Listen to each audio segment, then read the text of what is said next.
Le psaume numéro 3, il est écrit, psaume de David à l'occasion de sa fuite devant Absalom, son fils. Ô Éternel, que mes ennemis sont nombreux, quelle multitude s'élève contre moi, combien qui disent à mon sujet, plus de salut auprès de Dieu. Mais toi, Éternel, tu es mon bouclier, tu es ma gloire, tu relèves ma tête, et de ma voix je crie à l'Éternel.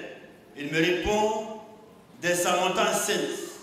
Je me couche et je m'endors, je me réveille, car l'Éternel est mon soutien.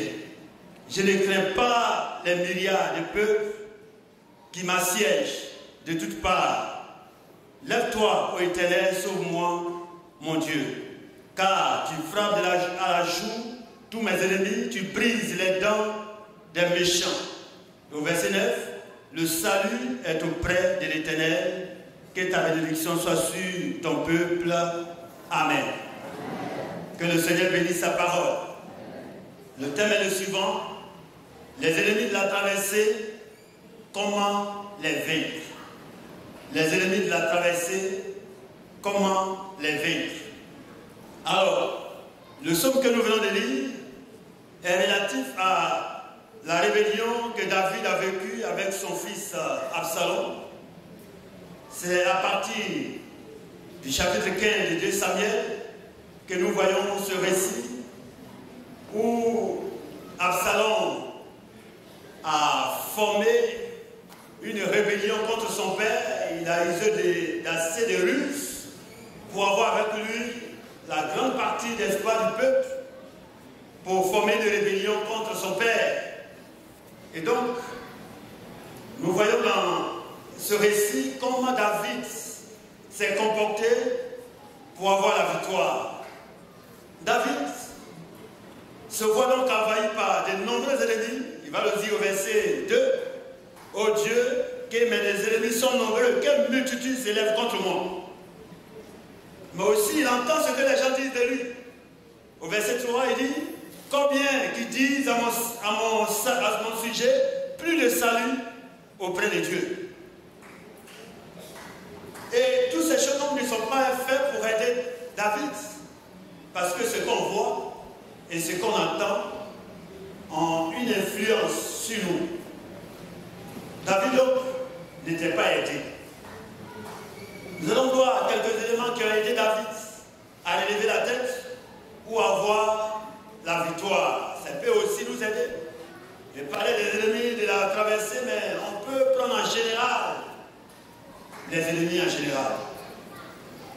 Alors, la première chose, c'est qu'il faut savoir que Dieu est au-dessus de nos ennemis. Savoir que Dieu est au-dessus de nos ennemis. En dépit de cette multitude, comme David lui-même l'appelle, David voit un Dieu grand, un Dieu fort et un Dieu tout-puissant. C'est un Dieu capable de frapper la joue et briser les dents des ennemis. Au verset 8, la deuxième partie, car tu frappes à la joue tous mes ennemis, tu brises les dents des méchants. Il est tellement puissant qu'il est capable de frapper la joue de l'ennemi et briser la dent. Quand j'ai dit ça, j'ai dit, mais waouh.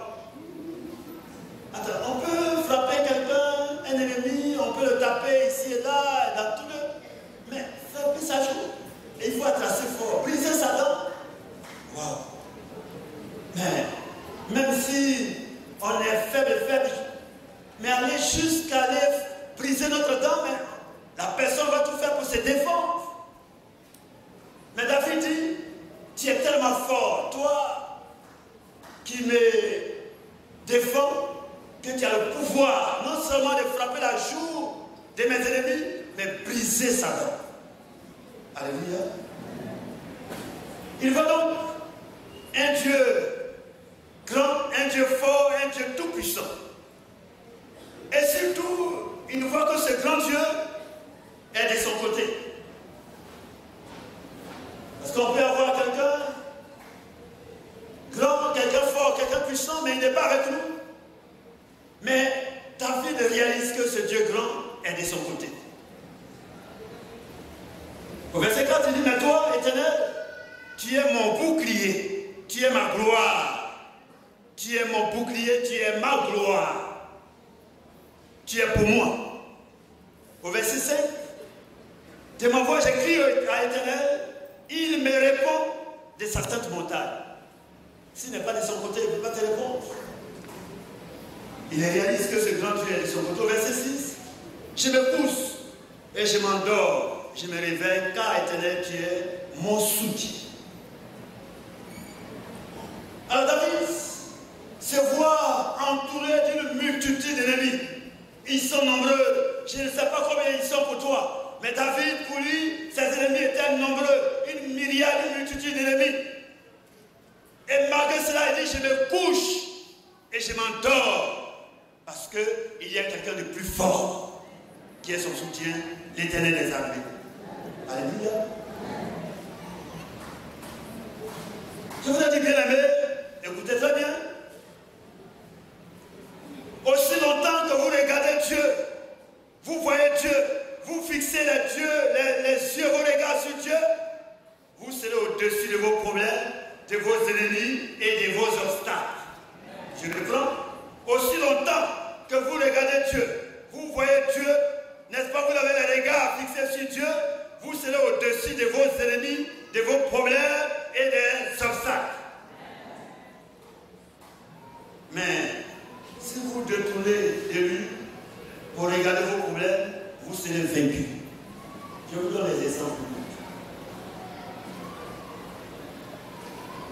Dans 1 Samuel 17, verset 45, connaissons l'histoire de David avec Goliath. Le peuple, les Philistins qui vont contre Israël, et ils ont avec eux un géant, un homme de guerre, habitué à la guerre, qui sait manipuler les armes. Et puis voilà, un jeune homme, David, qui vient. Mais tout Israël était terrifié devant cet homme-là, devant Lucie. Mais vous voyez la déclaration de David. Il dit, tu viens contre moi avec la lance, avec l'épée, avec le javelot. Moi, je viens contre toi au nom de l'Éternel des armées. Je parle d'accord? En réalité, humainement parlant, entre David et Goliath, pour parler comme l'autre, il n'y a pas match. David, c'est un jeune homme. Et Goliath, il est chiant, il est grand, il est fort, il sait manipuler. Et puis il a les armes. David est la cité, la lance, le javelot, la lance, l'épée. Il a tout ça. Il a tout ce qu'il faut, non seulement les armes nécessaires, mais également sa force physique. Il a tout ça pour avoir la victoire. Mais David, pour être au-dessus, n'est-ce pas, de son ennemi, qui est grand, qui est géant, qui est fort, qui est puissant, qui est, n'est-ce pas, habitué à la guerre, il lui faut quelqu'un de plus grand, et le plus grand, c'est l'Éternel des armées. Deuxièmement, dans Matthieu 14, la Bible raconte l'histoire de Jésus avec ses disciples. Ils vont traverser de l'eau, ils ont pris une barque pour traverser.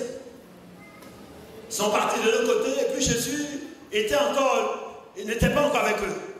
Alors Jésus, pour les rejoindre, il n'y a plus de barque, et il marche sur l'eau. Et quand ils ont vu cela, ils l'ont confondu à un fantôme, parce que ce n'est pas possible. Est-ce que vous avez déjà vu quelqu'un qui marche sur l'eau? C'est Jésus-là, ils le connaissent, ils sont avec lui, c'est un homme comme lui, comme eux, ils mangent avec lui, et tout ça. Non, c'est un homme. Il ne peut même pas penser à Jésus. C'est un fantôme. Mais Jésus va leur dire, n'ayez pas peur, c'est moi. Et puis il dit, si c'est toi, ordonne que je marche sur l'eau. Écoutez très bien. Il dit, si c'est toi, ordonne que je marche sur l'eau et que je te rejoigne. Et Jésus dit, viens. Ce serait bien qu'on lit le passage. Est-ce que quelqu'un l'a? Matthieu 14, 29. Attendez que je le trouve. Alors, verset 29, il dit, viens. Pierre est sorti de la barque et marchant sur les eaux pour aller vers Jésus. Pour aller vers Jésus. Alléluia. Pour aller vers quelqu'un, là, on fait comment? On a les yeux fixés sur lui. Oui, on marche, mais on a les yeux fixés sur lui parce qu'on va vers lui. Est-ce que c'est pas vrai? J'étais avec des frères, c'est un frère qui conduisait, on était en voiture, et puis on devait suivre une autre voiture qui était devant nous, on allait quelque part. Je leur ai dit, suivez bien, parce que moi je ne connais pas, c'est lui qu'on suit.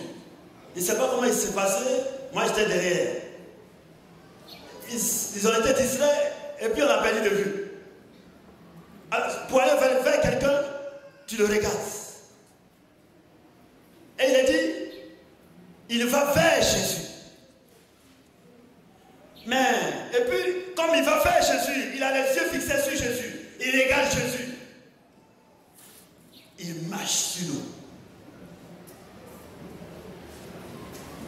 Marchant sur les eaux pour aller vers Jésus. Au verset 30, mais voyant que le vent était fort,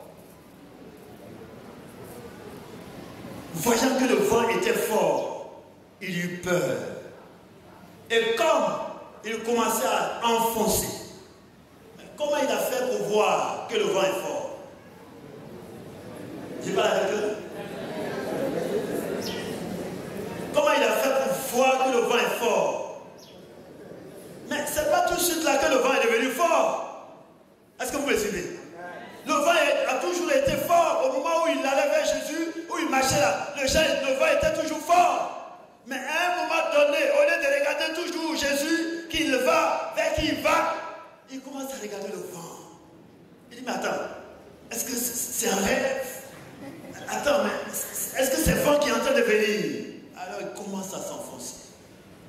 Et c'est pourquoi je dis, aussi longtemps que vous avez fixé les regards sur celui-là qui est au-dessus de votre ennemi, que sur celui-là qui est grand, celui-là qui est fort, celui-là qui est tout puissant, vous allez être au-dessus de votre ennemi. Mais quand vous détournez vos regards de lui et que vous regardez votre ennemi, tellement il est grand, tellement il est puissant, vous allez vous enfoncer, vous allez être écrasé.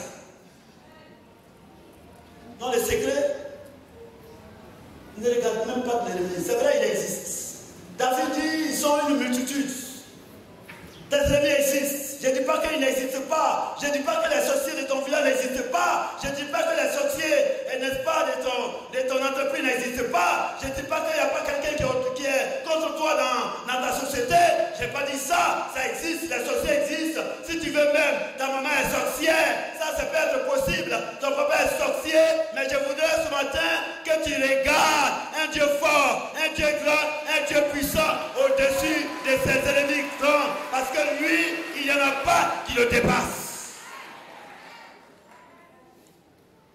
C'est lui qui est au-dessus.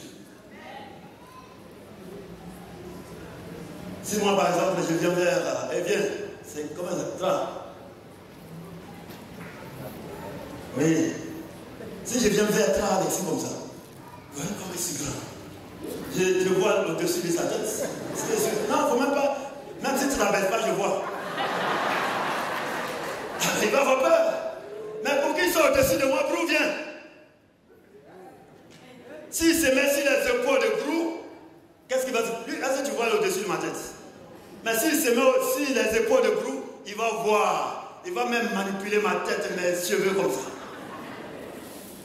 Alors, devant ces problèmes, ces obstacles, mets-toi sur les épaules de celui qui est au-dessus de tout. Que le Seigneur nous bénisse. Deuxièmement, croire que Dieu va agir. Il faut croire que Dieu va agir. David croit que Dieu n'abandonne pas ses serviteurs. Il avait le souvenir des victoires qu'il a acquises avec Dieu. Pour combattre Goliath, par exemple, il s'est souvenu des victoires devant les ours, les lions. Il a rappelé.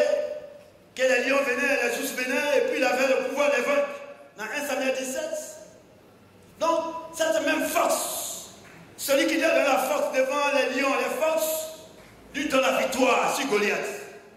Alors, pour avoir la victoire sur ces nouveaux ennemis, cette rébellion, son fils Absalom avec toute sa cohorte, il fallait qu'il se souvienne que ce Dieu-là, il n'abandonne pas ses enfants, il agit. Au verset 9 de notre passage, il dit, au verset 9, il dit, le salut est auprès de l'Éternel, le salut est auprès de l'Éternel. C'est-à-dire, avec Dieu, on a la victoire. Donc, il croit que Dieu peut agir.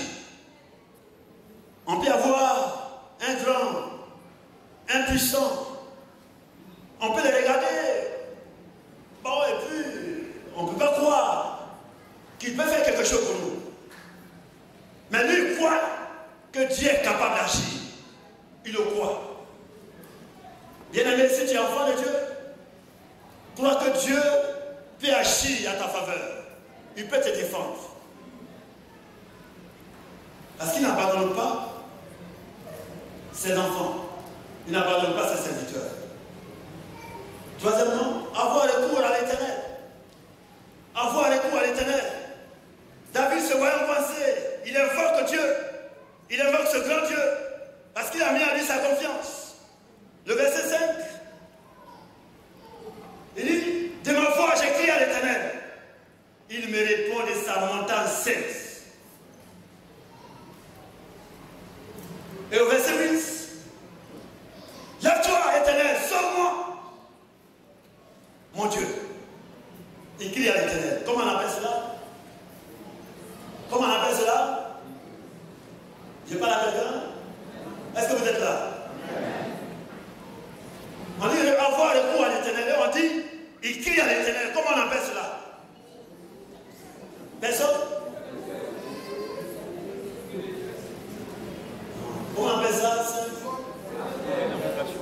La prière, c'est tout simple. La prière. Faire recours à l'Éternel, avoir recours à l'Éternel, c'est prier. Donc David, se voyant coincé, il prie. Il invoque Dieu, il crie à Dieu. Et c'est ce que le passage dit, le verset 5. Il dit, de ma voix, j'ai crié à l'Éternel. J'ai crié à l'Éternel, ce n'est pas des cris en désordre. Mais c'est la prière. De ma voix, j'ai crié à l'Éternel. Au verset 8, il dit, lève-toi, Éternel, sauve-moi. Lève-toi, sauve-moi. C'est la prière. Donc David, il prie. Vous savez avec moi que David était un homme de guerre. C'est d'ailleurs pour cela que Dieu n'a pas voulu qu'il construise le temple. Il a permis que ce soit son fils. Parce que c'était un homme de guerre, le Seigneur a dit que ses sangs sont souillés de sang. Ses mains sont souillées de sang. Mais nous comprenons que David ne se jetait pas en guerre n'importe comment. Il priait. David avait l'habitude de consulter l'Éternel. C'est la prière. Avant de s'engager dans une guerre, il avait l'habitude de consulter l'Éternel. Oui, David a raison parce que la Bible dit ce n'est pas par notre force, ni par notre intelligence, mais c'est par le Saint-Esprit. Or, quand on parle du Saint-Esprit, c'est la prière. Je voudrais dire, bien aimé, que la prière demeure l'arme la plus efficace au monde. Je reprends pour dire que la prière demeure l'arme la plus efficace au monde. Personne n'a dit au monde? Amen. Et puis, elle a des résultats qu'on ne trouvera nulle part ailleurs. Des résultats souvent qui suprêmes. C'est la prière, c'est par la prière qu'Élie a fait descendre le feu du ciel. C'est par la prière que Josué a arrêté le soleil sur Gabaon. Dans Josué 10, 12. Connaissez toutes ces histoires où le peuple d'Israël, devant cette bataille, avec ses ennemis, les gens qui sont venus contre eux. Et Josué, voyant qu'il n'a pas encore fini avec les ennemis, il a demandé que le soleil s'arrête sur Gabaon. Le soleil s'est arrêté, a suspendu sa course pour qu'il puisse se venger de ses ennemis. Toutes ces choses, ce n'est pas de la magie, c'est la prière. Alléluia. C'est la prière. Et c'est pourquoi j'ai dit, la prière fait souvent des résultats extraordinaires et qui nous surprennent souvent. On peut faire beaucoup de choses avec la prière ou à travers la prière. Je ne sais pas si j'ai déjà parlé de mon témoignage de conversion. Ce qui m'a marqué, c'était à Boké. J'ai senti à un moment donné que le Seigneur m'a appelé à le servir. Il y a eu bien d'autres témoignages. Je ne faisais rien. Et à l'église de Boaké-Bétel, il y avait un frère. Bon, je ne sais pas ce qu'il faisait, mais il avait une certaine influence que beaucoup de choses l'approchaient pour avoir du travail. Et puis il arrivait à leur donner du travail ici et là. Donc, mes amis, les jeunes aussi m'ont dit, il faut l'approcher. Et puis je l'ai approché. Bon, il a dit, il a compris, il a tourné. Et puis un jour, il est venu me voir, il dit, toi, il faut aller écrire ton nom sur la liste des pasteurs. Tu ne peux pas avoir travail. Si. Il m'a appelé comme ça. Il dit, il faut aller écrire ton nom sur la liste des pasteurs, tu ne vas pas avoir travail. Ah bon, moi je savais déjà ça. Avec bien d'autres témoignages à l'extérieur, je ne vais pas entrer dans tous ces détails. Alors, j'ai prié et puis je me lève un matin, je m'allais voir mon pasteur, c'était le pasteur Yakairo à Kafou-Pierre. Lui, il n'a pas besoin de quelqu'un pour parler. À cette époque-là, c'est des gens qui régnaient à Boaké, il était vice-président national avec le principal Gao. Lui, il était le président de la région à Boaké. Mais les deux, s'ils ont parlé dans Boaké, là, tu vas parler après. Je vais le voir un matin pour expliquer mon témoignage de conversion. Dieu m'a appelé. Il m'a écouté et puis il dit, mais ça ne prouve pas que tu as appelé. Il faut sortir, il y a d'autres personnes à recevoir. Je suis sorti de son bureau doucement. Il dit, mais attends, on dit que je suis appelé. Moi-même, je sens. Et puis voilà. Je suis allé voir d'autres pasteurs. Ils m'ont dit, on ne dit pas son témoignage à quelqu'un. Toi-même, si Dieu t'a appelé, il va te dire ce que tu vas dire pour que ton pasteur soit convaincu. Parce que je voulais qu'il me dise, et puis je vais faire du copier-coller. Que les autres pasteurs me disent comment les témoignages de conversion, et puis je vais adapter pour moi dessus un peu pour aller parler. Je dis non, on ne dit pas ça. J'ai rencontré plusieurs pasteurs, ils disent on ne dit pas. Toi-même, il faut aller, Dieu va te dire. Et c'est parti. J'ai tapé 3 jours. Et après ces 3 jours à la fin, le 4e jour, j'ai fait les 3 jours, donc le jour suivant, je suis allé chez le pasteur Yakairo à domicile le matin. Il était à table en train de manger. Je n'avais pas cher. Quand j'ai pris un peu, tout le monde s'est gueulé. Il dit, Jalo, tu as gêné, tu as maigri encore, tu viens de gêner. Moi, je suis entré, j'ai parti vers lui. Il dit, bon, il faut voir mon adjoint, il va écrire ton nom sur la liste des appelés.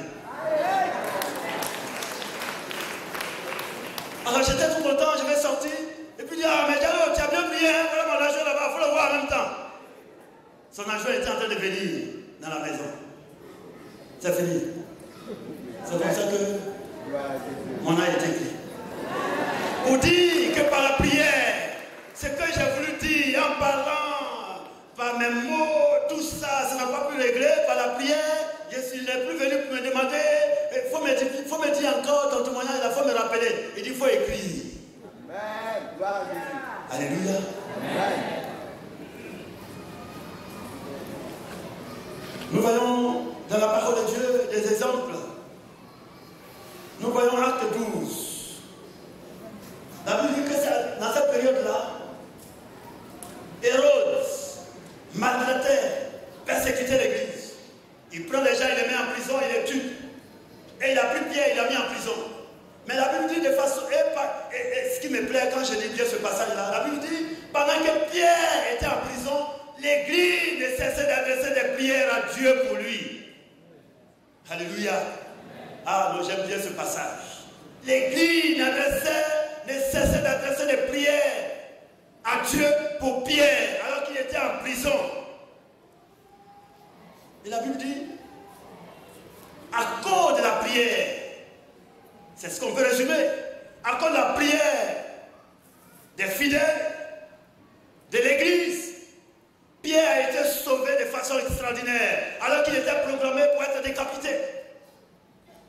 Et il va vers l'église. Les bien-aimés, frères et sœurs, les fidèles étaient en train de prier dans une maison, il va vers eux. Ils sont tellement étonnés. C'est pour ça que je dis que la prière donne souvent des résultats qui nous étonnent. C'est tellement extraordinaire que ça étonne. Mais ils sont tellement étonnés que quand la servante leur a dit que c'est Pierre, ils ont dit toi aussi. Comment tu peux dire ça? Tu mens. Alléluia. Il faut quitter là-bas. Elle insiste pour dire non, moi j'ai vu Pierre, je le connais. Je suis pas nouvelle ici. J'ai vu Pierre, c'est bien lui. Mais il ne croit pas. Il a fallu cette servante-là seulement pour croire que Dieu a opéré le miracle. Ce n'est pas de la magie, c'est la prière. C'est parce que, étant en prison, Pierre était en prison, l'église ne cessait d'adresser des prières à Dieu. Et ce qui était l'habitude, avec le rose, mettre en prison, tuer, mettre en prison, tuer, à cause de la prière incessante des disciples, ça a été changé simplement. Il n'y a pas la cadeau. La loi a été changée. Dans 2 Chroniques 20, nous voyons le peuple du Juda, des peuples qui viennent contre le peuple du Juda. Ils se sont mis ensemble, ils sont 3. On parle des Ammonites, des Moabites, et il est parlé d'un 3e du peuple de la montagne de Séir. Ceux-là, ils se sont mis ensemble, ils ont dit, on va aller les combattre. Et quand le roi a vu ça, il a dit, il s'est mis à chercher le Seigneur. Ça veut dire la prière. Il a mis tout le monde ensemble, tout le peuple. C'est chaud. Il faut comprendre. Ah, j'ai rêvé d'une église où tout le monde, toute l'église, les frères, les sœurs, tout le monde, les cravates, les vestes et tout ce que nous abandonnons, nous abandonnons cela et nous nous mettons à genoux devant Dieu parce que c'est chaud, parce que ça chaud, parce que c'est dur, parce que, n'est-ce pas, c'est difficile. Nous sommes envahis par des ennemis, nous crions à l'Éternel des armées. J'ai rêve d'une nation où tous les grands, les présidents, les ministres, les directeurs généraux, les je ne sais pas qui, tout le monde criant à l'Éternel des armées pour nous secourir. C'est ce qui s'est passé avec Josaphat. Il a dit tout le monde, toute la nation, sans exception. Il y a des gens qui pensent que la prière, ça peut nous plein de personnes. Et ils sont trop arrivés. Et ils ont prié. Et c'est là que l'Esprit de Dieu va inspirer le prophète. Vous dites, ne vous inquiétez pas. Ce n'est pas la peine de vous inquiéter. Ce n'est pas vous qui allez combattre. Est-ce que vous êtes là? C'est l'Éternel qui va combattre pour vous. Ne vous inquiétez pas. Il va dire, mettez les chantres devant et allez-y. Ah, une guerre. On dit des gens viennent. Ils sont armés. Ce n'est pas une seule nation. Même si c'est une nation, ça fait peur. Et là, ce n'est pas une seule nation. Mais sont jusqu'à 3, ils viennent. Et puis vous mettez chorale. Comment il s'appelle, maître là? Petit maître qui fait danser. Gérard est devant. Comment il chante là? Quel est son chant phare là? La main disait. Mais vous êtes mort dans le film. Puis les gens viennent avec les calaches. On a vécu cela. Et tu vois, quand il y avait la guerre, il y a des lance-roquettes, c'est tout ce que vous pouvez connaître. Quand il y en a, quand on senti là. On dirait ta maison va s'écrouler. Je me souviens, on était. Mais attendez, vous savez, les rumeurs là, ça peut tuer. C'est-à-dire, même le bas, t'as pas touché, toi-même tu meurs seul. Un jour on était dans la maison, et puis ça tirait. La petite sœur de mon époux, elle dit, oh, ils ont détruit la maison du voisin. Tout ce que vous entendez là, les bruits là. Mais ils sont méchants, ils ont tiré dessus, c'est en train de s'écrouler. Alors que nous tous sommes dans la maison, elle voit la maison du voisin là, ça s'est écroulé. Là, le lendemain, on est sorti, il n'y a même pas petit point de balle ici. C'est-à-dire, les bruits qu'on entend là, c'est loin. Mais quand on entend, c'est à côté. C'est comme la maison en train de s'écrouler.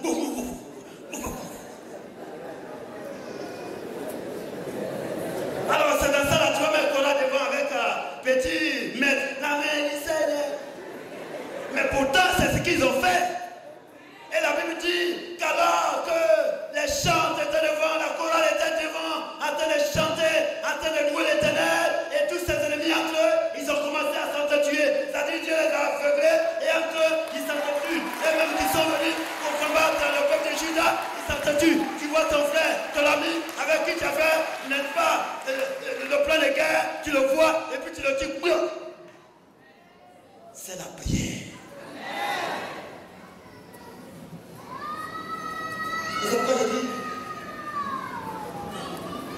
la prière demeure l'arme le plus efficace au monde, faisant des résultats extraordinaires qui nous surprennent souvent. Et bien amis, m'arrêtant dessus, je voudrais dire que nous avons initié ce programme de prière. Nous avons parlé de la période de la traversée, et nous avons initié ce programme de prière lors de la traversée, parce que nous avons vu que c'est nécessaire que nous puissions prier. Je vais ouvrir une parenthèse lors de la traversée dont il est question ici. Écoutez-moi très bien. Quand vous regardez bien, lors de la traversée, ça c'est le thème qu'on a mis, et puis on a précisé le verset d'appui. C'est Josué 3. Lisez très bien votre Bible. Quand vous lisez le livre de Josué, où Josué a conduit Israël pour traverser le Jourdain, quelqu'un n'est pas mort. Je reprends. Quand Josué a pris Israël pour faire traverser, pour aller dans la terre promise, traverser le Jourdain, il n'y a pas eu de mort. Au contraire, la Bible dit que eux tous, ils ont traversé pour aller à la terre promise. Et c'est expressément, j'ai envie de dire, conduit par l'Esprit de Dieu, que nous avons pris Josué. Le chapitre 3, bien si vous voulez, tout le livre de Josué, si vous voulez. Vous voyez, même la traversée de la mer, il n'y a pas eu de mort. Là où il y a eu mort, là, ça c'est dans le désert. On n'est plus dans le désert. Le désert, là, ça c'était à Port 2. Alors, s'il y a mort, n'accusez pas ce thème-là. Pourquoi on a dit traverser? Vous savez que traverser là, on meurt dedans? Non, non, non. Notre traversée là, on ne meurt pas dedans. Si c'est pour nous là, normalement, tout le monde doit traverser pour aller de l'autre côté. Parce qu'il s'agit de la traversée avec Josué. On n'est plus dans le désert, où les gens murmurent et puis meurent là. On n'est plus dedans. S'il y a mort, cherchez la cause ailleurs. Je parle à quelqu'un? Oui, nous avons initié ce programme de prière, de traverser, parce que nous voyons que c'est une nécessité. Les ennemis sont nombreux. Mais malheureusement, le constat qu'on peut faire, c'est que les chrétiens d'aujourd'hui ne prient pas. J'ai dit ceci, je pense que j'ai raison. Les chrétiens d'aujourd'hui, la nouvelle génération, les chrétiens d'aujourd'hui, ils aiment la prière, mais ils n'aiment pas prier. Je reprends. Les chrétiens d'aujourd'hui aiment la prière, mais ils n'aiment pas prier. C'est-à-dire, ils savent. Nous tous, nous savons ce qui est de la prière. Nous connaissons le pouvoir de la prière. Nous connaissons la puissance de la prière. Nous connaissons les résultats de la prière. Mais nous-mêmes, organiser un programme de prière, mener les combats de la prière, on n'arrive pas à le faire.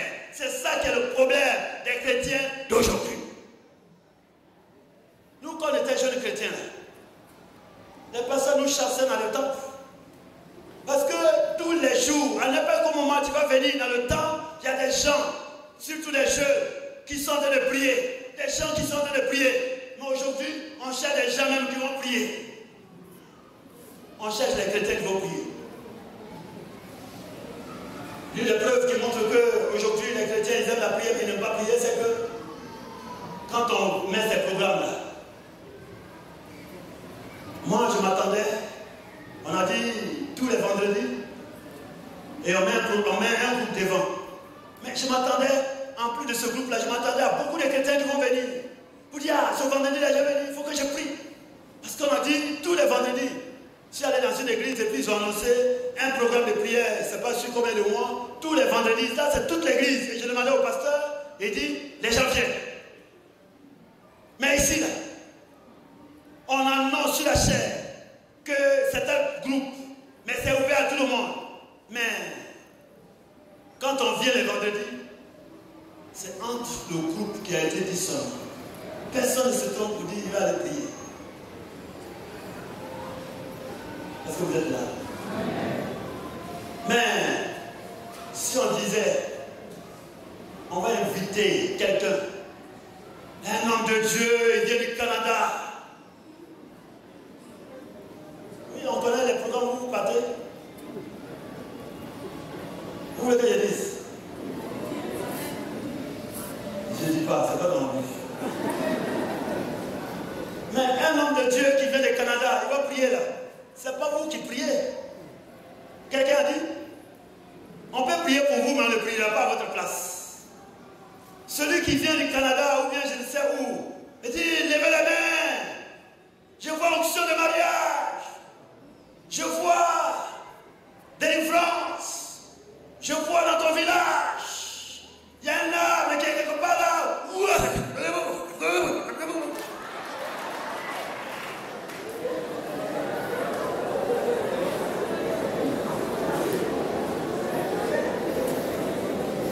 Ça, il vient du Ghana.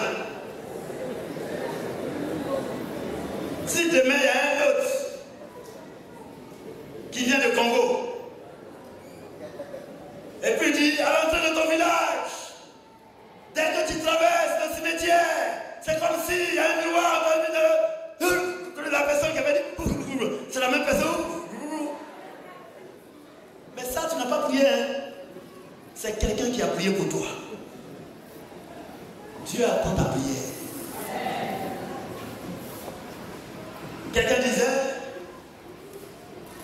ça c'est une image. Il y a des gens, quand ils vont prier là, Dieu demande, mais c'est qui? Mais il n'est pas habitué à cette voix. C'est qui est en train de parler? Mais il y en a quand il ouvre la bouche nette, Dieu s'élève. Ma soeur, ma fille, elle a quoi? Mon fils, il a quoi? Parce qu'il est habitué, lui, là, ah, c'est lui. Qu'est-ce qu'il a? Et puis Dieu écoute. Mais toi, quand tu pries, le Seigneur cherche. C'est qui est en train de... Attends. C'est qui? Dieu cherche. Il n'est pas habitué à ta voix. C'est les gens qui ont toujours prié pour toi, qui viennent du Cameroun, qui viennent du Canada, qui viennent du Togo, qui viennent du Ghana, qui viennent de je ne sais où. Mais c'est pourquoi il a dit, les chrétiens d'aujourd'hui aiment la prière, mais ils n'aiment pas prier. Et c'est pourquoi il y en a, parce que les ennemis ils sont nombreux, ça c'est sûr, on en a plein. Au fur et à mesure qu'on marche, on voit toutes sortes de choses qui nous envahissent, toutes sortes de situations difficiles, terribles qui nous arrivent. Et comme on n'aime pas prier, on va aller donner notre argent quelque part. Il faut donner tant pour ton problème, ça fait 50 000 francs. Puis tu vas donner, il y en a qui dorment. Il y en a plein parmi nous ici ce matin, ici au foyer. Tu as donné 100 000 par là-bas, 50 000 francs, pour qu'ils puissent chiboter devant toi. Alors que toi-même, tu peux faire ça. Tu parles à quelqu'un? Tu peux faire ça. Toi-même, tu peux crier. David, il dit, j'écris. Et puis tu as répondu. Il me répond de sa seule montagne. Je ne dis pas que les hommes de Dieu ne peuvent pas prier pour nous, on ne peut pas prier pour vous. Mais en plus, lui-même s'exerce au combat, il s'exerce à la prière, lui-même il a un programme de prière, lui-même il puisse, n'est-ce pas, s'approcher de Dieu dans la prière, dans les combats. Alléluia. Amen. Vous savez, ce qui fait la force d'une église, c'est vrai, on peut avoir, on peut parler des moyens qu'on peut avoir, l'argent, un compte en banque, réveil, et tout ça, bien d'autres choses qu'on peut avoir. Mais pour moi, ce qui fait la force d'une église, c'est d'abord le spirituel. Et ce spirituel-là, il passe par la prière. Mais la différence se voit. Une église, j'en connais, où il y a beaucoup de cadres, de grandes personnalités. Si on dit un projet, lui seul il peut donner 20 millions. Lui seul il peut donner 10 millions. Il y en a. Mais allez-y là-bas, pour voir quelle réalisation ils ont. Parce que vous allez donner l'argent, 20 millions, 10 millions, vous êtes trop arrivé pour prier, on dit de venir prier vendredi. Il est trop arrivé, il est trop grand, il va aller faire quoi là-bas. Si vous voulez l'argent, on va donner 20 millions pour le projet. Mais si on ne prie pas, les 20 millions là, on ne va rien faire avec ça. Les 100 millions, 200 millions qu'on va avoir, les 80 millions qu'on va avoir là, on ne fait rien avec ça et puis ça s'en va. Et puis en tout le monde, on fait pas là. On dit pas ça à bouffer l'argent. Oh, tel a bouffé l'argent, celui-là a bouffé l'argent. L'argent est parti, on fait pas là cadeau et puis on ne fait rien. On n'avance pas, l'année passe. Le prochain vient encore, on lance encore un projet et puis on ne fait rien avec. Mais une petite église où les gens sont à genoux devant Dieu parce qu'ils savent qu'ils n'ont rien, ils n'ont pas d'argent, ils n'ont pas beaucoup d'argent. Celui qui a donné beaucoup dans l'église là, c'est 100 000 francs il donne. Seigneur, Achille, il plaît devant Dieu. Ils ne savent pas comment les choses se passent, et puis ils ont de grandes réalisations. J'étais dimanche dernier, j'étais dans une église, je crois avec un protocole. C'était qui m'a envoyé? Je ne sais pas que, mais il a été. C'est une petite église. Peut-être à peine tout au plus 500, mais c'est moins de 500. Mais si vous voyez ce qu'ils ont réalisé, il était bouleversé. Quand on allait voir l'école primaire qu'ils ont déposé dans ce quartier, le quartier n'est pas aussi trop chaud, mais l'école primaire de l'église, ça domine. Tellement c'est beau. Et c'est que le protocole que tu vas comprendre, c'est qu'il a sorti, il dit, attends, c'est ceux que j'ai vus là qui ont fait ça? Il dit oui. Il dit, mais ils ne sont pas nombreux. Ça ne se trouve pas dans le grand nom, ça se trouve à genoux. J'aime bien le témoignage de cette soeur, cette maman. Je demandais à ce qu'elle a été parmi les premiers époux du pasteur. Et puis, son mari, il a été rappelé à Dieu très tôt. Il s'est retrouvé avec beaucoup d'enfants qui étaient à bas âge. Mais aujourd'hui, tous les enfants, comme on peut le dire, ils ont tous réussi. Il n'y a pas parmi eux, il n'y en a pas qui donnent à la maison de quelqu'un. Et tous, ils ont leur propre maison, ils ne louent pas maison. Tout travail, il y en a qui sont hors du pays, tout ça. Moi, j'ai demandé, mais quel a été son secret? Parce qu'un pasteur à cette époque-là, il a quoi? Comme on réglait le problème d'un couple, un pasteur, un doyen, avec les jeunes collègues, avait des problèmes depuis. La femme, la femme du doyen, quand elle a pris la parole, elle ne parle pas beaucoup, mais quand elle a pris la parole, ce qu'elle a dit dans tout ce qui tient là, membre du bureau, ça nous a fait pleurer. Elle dit, mais les jeunes, ce n'est pas de leur faute. Aujourd'hui, là, avant, dimanche, c'est toi-même, tu vas dans la maison d'un chrétien et puis tu le prends pour l'amener à l'église. Alors, il faut venir, c'est dimanche.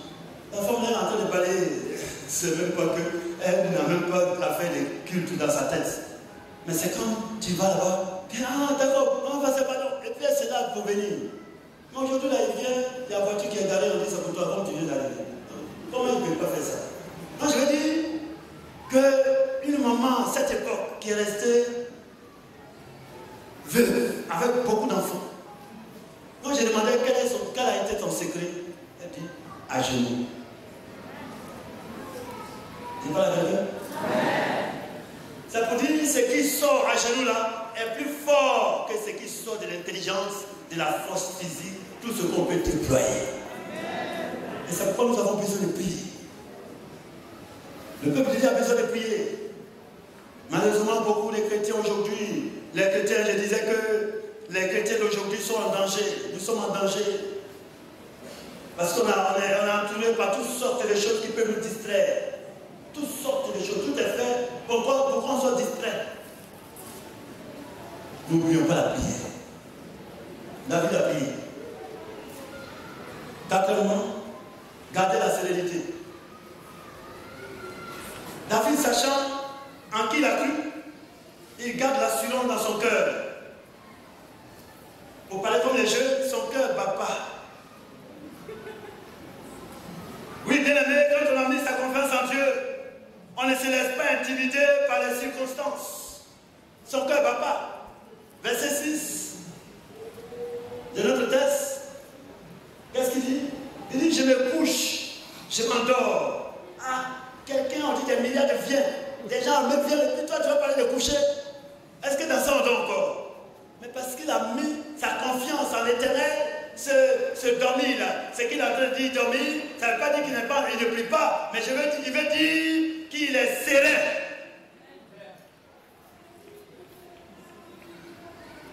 Il n'est pas intimidé par ce qui l'entoure.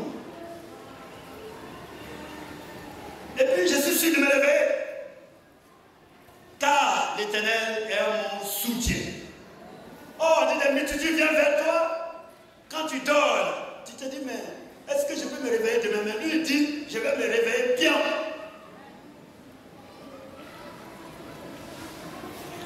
Psaume 34, verset 6. Cherchez-le si on peut le dire ensemble. On va vers la fin. Psaume 34, verset 6. Il y a deux qu'on va dire comme ça. Mais d'abord, Psaume 34, verset 6. Est-ce que tout le monde va la chercher? Je vous donne le temps de chercher. Le Psaume 34, verset 6. Même vous qui nous regardez là-bas, peut-être dans ton salon, bien, je ne sais pas où tu es, tu nous regardes, il faut prendre ta Bible. Et puis on va le dire ensemble. Est-ce qu'on peut se lire ensemble pour lire ce passage? Le Psaume 34, verset 6. Qu'est-ce qu'il dit? Vous avez ouvert le Bible, il y en a qui remplissent les Bibles, mais au moins dans votre portable, il y en a. Voilà, est-ce qu'on peut lire jusqu'à 3? 1, 2 et 3.